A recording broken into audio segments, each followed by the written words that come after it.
और उधारी भाई गंगा जी के तीर पर खड़ा होके का खोजत रह मर्दे। अब उहे न खोजत तो कम भैया जन भुलाइल होखी।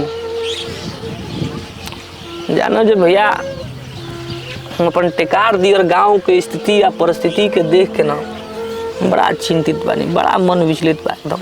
काहे? अब का बताई, जहाँ तू खड़ा बड़ो एकरा से 1-1.5 बीघा भीतर ले हाँ हमार दुआर होखत रहे, जहाँ गाय भैंस हमार बन्हासो।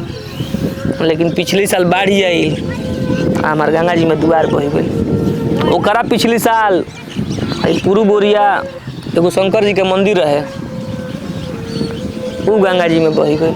आ ए साल हम यह देखतानी कि बाढ़ आओ तो हमार घरवा मत बह जाओ। आ धीरे धीरे हमारा यह लागत न भैया कि पूरा टेकार दियर गाँव गंगा जी में बह जाए। हमारा बुझाते नहीं खे कि सरकार हमनी के गांव पर ध्यान काहे नहीं देत। अरे भाई निकम्मा सरकार काहे ध्यान दी तारा पर? सबके पता बा कि सब लोग सपा के वोट देला। जब सपा के सरकार बनी प्रदेश में, जब अखिलेश भैया आई है तब यहाँ पूरा कटान की व्यवस्था होई। ओकरा पहले संभव नहीं खे। ऐसा बात नहीं खे भैया, हमारा बुझाता न कि सरकार तक हमनी के बात पहुँची नहीं खे पावत। अच्छा कैसे सरकार तक बात नहीं के पहुँच पावत? मैं मुअनी जियनी बार ओहार पूजा पाठ सब नहीं करे आवे के बाटे, के ने नहीं खे आवत।